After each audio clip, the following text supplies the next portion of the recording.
welcome back to my channel. And if this is your first time, thank you so much for watching the video. I really appreciate it. And also after watching it, don't forget to comment your opinion, like and share this video, okay? Also, if you've already subscribed, thank you so much. I really appreciate you for subscribing, and please turn on your notifications so in case if I download another video, you will be notified and be the first one to watch. Okay, all right, so today's video is going to be about South Africa. You know, the xenophobia that's happening there right at the moment. And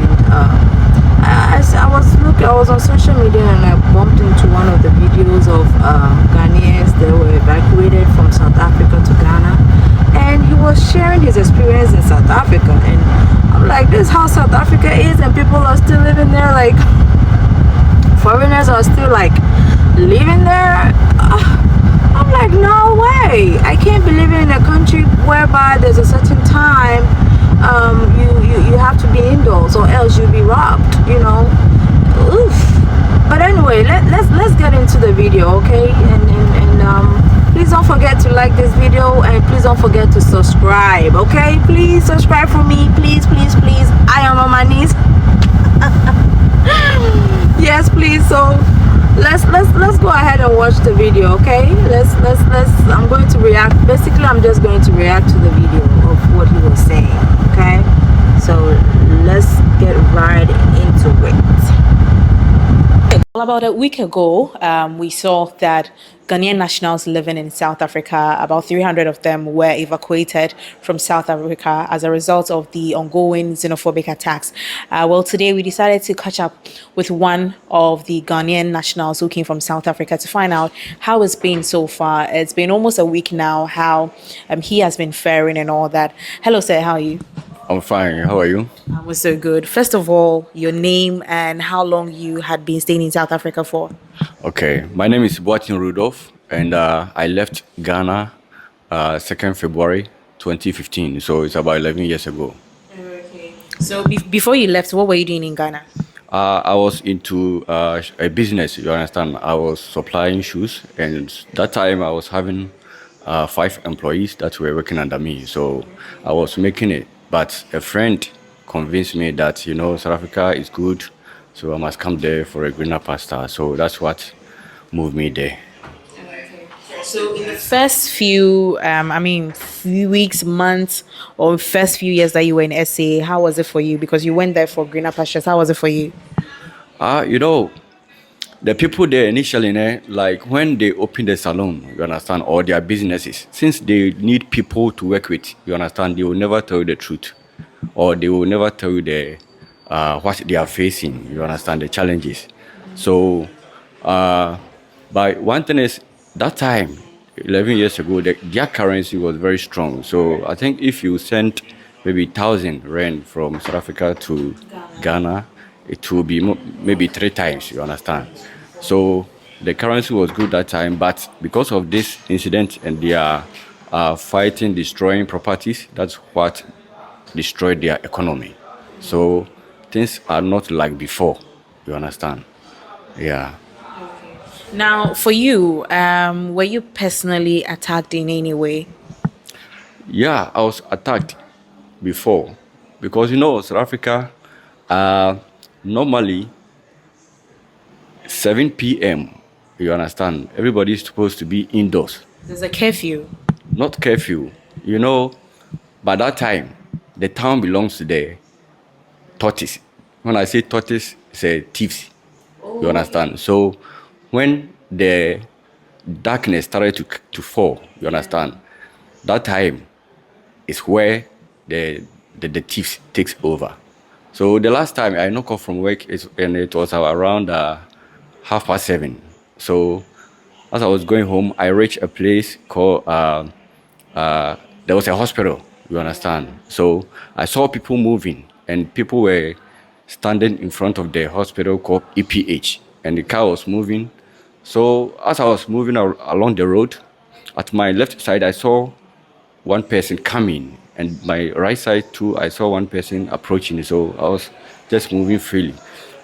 So as I approach that person, he just remove a knife, you understand? Then I wanted to run away, you understand? So the person behind me, like the person that was the other side, came at my back, you understand? Also remove a knife, and then I just raised up my hand like this. And then they took everything from me, you understand? Was Then that recently? no, yeah, it's recently about a month ago, you understand? So I just But you were not physically harmed. After you gave them everything, they did not harm you. You know, South Africa is like a country that you find different kind of people, like Congolese, Malawians, Zimbabweans. You understand? So there is this Congolese. They are very aggressive. You understand? So if it were to be Congolese that find himself in my situation, you understand? He's going to fight them. You understand? And definitely they are going to stop. Yeah. So in South Africa, like I would say every day Congolese die. You Because they understand? try to fight back. Because they try to, you understand, fight back. So they die. You understand? So that's how it is. You know, Ghana people, we are not aggressive. We don't like problems. So that's what happened. I just raised up my hand and they took everything from me, and I just went home. So, I mean, after that incident, was that when you decided that I need to come back home, or was it when the government presented the opportunity for Ghanaians to be evacuated? That was when you decided that no, I need to come back home, or after that incident, the knife incident, you decided to come back? What is happening right now, it's all over the world. You understand? And their hotspot is there's a town called Durban. You understand? And also Joburg. You understand? But where I was staying, there was no like that kind of were you in? with bank. You understand? There was no incident like that. But because the people there hear what is going on, you understand? If you go to ShopRite or the other shop to buy something, you understand? The moment you start to speak English, you understand, they mock you. You understand? You never. Because of the accent? It's because you're a foreigner. Oh, okay. You understand? Because recently I went to KFC to buy food and I was in a queue. So I presented my money, then they gave me a slip. So I went to the next till to receive my food. You understand? So the people behind me, all of them, I mean, took their food. I was standing there for 30 minutes, about 30 minutes. You understand? They were just mocking me, laughing, just because I'm a foreigner. You understand? So I have to shout before they can give me my food. You understand? So it's unbearable. So since I came home, I feel very happy. When I go to the airport, I feel like something has removed from my mind. I released. You understand? So that's how it is. There's no peace in South Africa. So after 11 years, would you consider that you wasted your time, or it was a very productive venture for you that you spent, or that period that you spent in South Africa was a very productive one, or you felt like that 11 years was wasted for you? Okay, you know what? South Africa is not all the people that are bad. You understand? We have the educated and literate ones that are very good. But if you consider what is happening now, is those people that I would say they didn't go to school. You understand? That are doing all this xenophobia things. You understand? So now there are good people there, and I didn't waste time because whatever happened in life is good. You understand? Uh, as I said, initially when I went there, things were good, you understand? But because of what is happening right now, that is why we are stranded, you understand? So that's how it is. Now, back home, what do you intend to do now? Because 11 years of your life was spent there. Back home, what are you going to do now? Yeah, you know, as I said, when I was here, I was in a business. I was into a business. So I'm figuring out that maybe I should do the same business or I should venture into. I'm still thinking what to do. Yeah.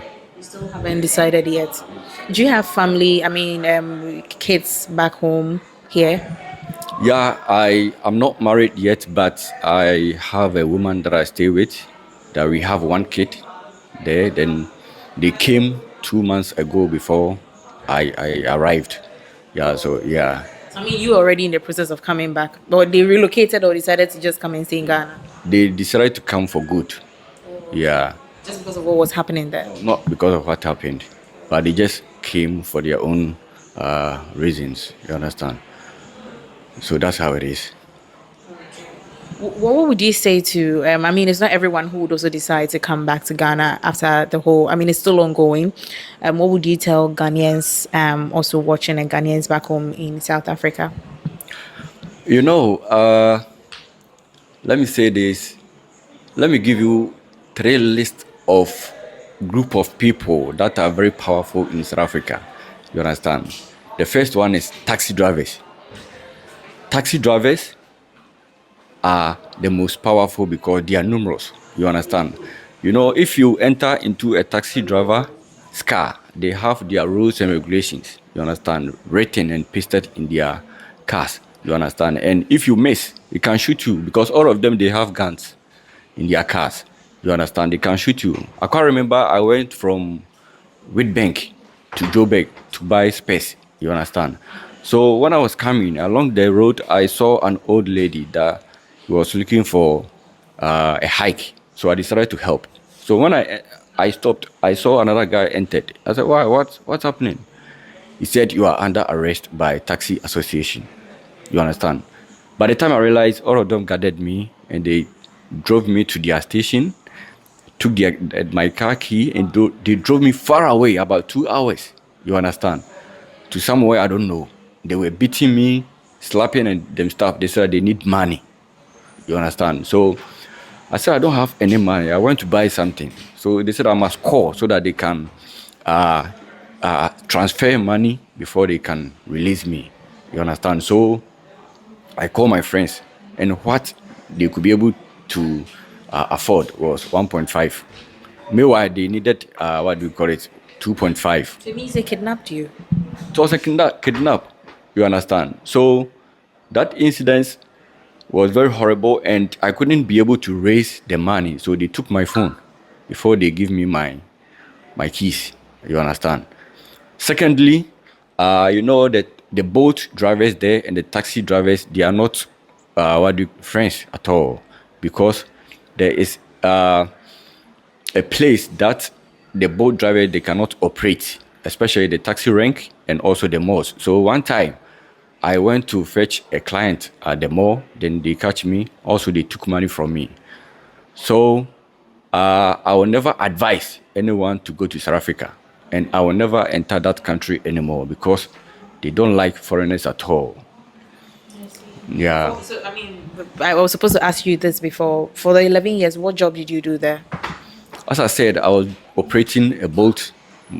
I was having my own car operating boat, and also aside, I was having a salon. Yeah, that I was doing. So now you left everything behind you, or you sold it, or what did you do with it when you're coming back home? Yeah, I could be able to sell the car, but the salon, I just left it there.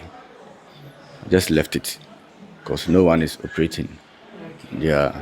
Finally, your last words before we wrap up.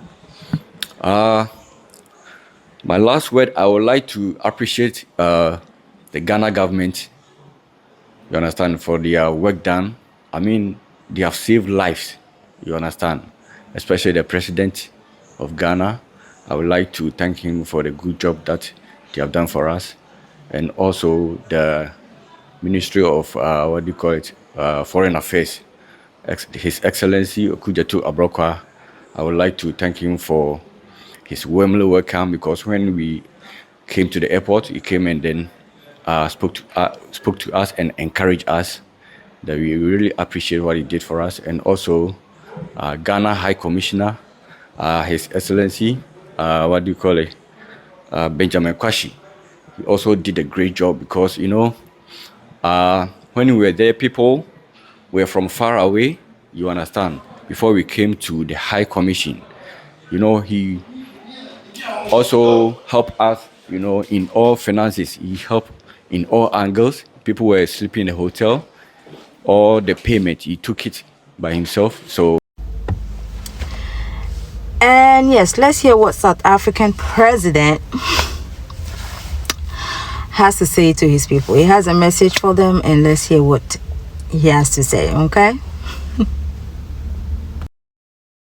We do need to address the challenge of migration. We do need to address the challenge of migration. When it is well managed and regulated, migration can help to drive economic growth and opportunity for all.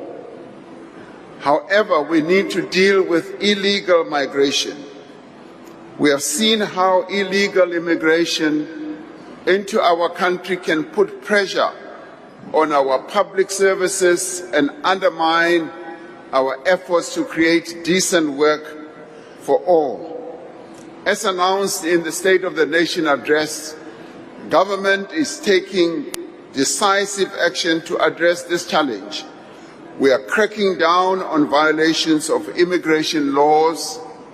We are increasing our inspections of workplaces and prosecuting employers who violate our labor laws. We are strengthening, Madam Speaker, we are strengthening border security, stamping out corruption in the immigration system, and closing the loopholes in fragmented immigration laws. We must be clear, however, every person in South Africa, whether they are citizens or foreign nationals, must respect our laws. They must also respect the rights of every person in our country, and our laws must be upheld. We must never give in to violence, to xenophobia, and to vigilantism. Oh my. So that's all for the video, and people have been going through a lot in South Africa, which I don't think is necessary to live there, because you are living there and you feel like your life is in danger. Why would you live there in the first place? So this is how South Africa is, and they are like chasing foreigners away from their country. Like, I don't get it. They need to fix their crime rate issue rather than attacking immigrants and foreigners. That's not good. My fellow South Africans, please, this is not cool. This is not nice. You guys need to do better, okay? Do better. All right? After chasing all the foreigners away and there's still crime in the country, you guys are killing each other. Then what's the use? What's the use of killing, sending foreigners away when your country is not even safe to live in? Make sure your country is safe first before you start chasing foreigners away. I know they're saying foreigners are the reason why the crime rate is high. Obviously, you can see that not all the foreigners are the ones committing crimes. The South Africans themselves are also committing crimes. They are also robbing the foreigners, which is not nice. And I'm a bit disappointed. I am a bit disappointed. But anyway, that's all for this video. Thank you so much for watching, if you've watched to this far, and please don't forget to subscribe, like, and please share your thoughts in the comment section below, okay? All right, thank you so much. Bye bye. See you in the next video.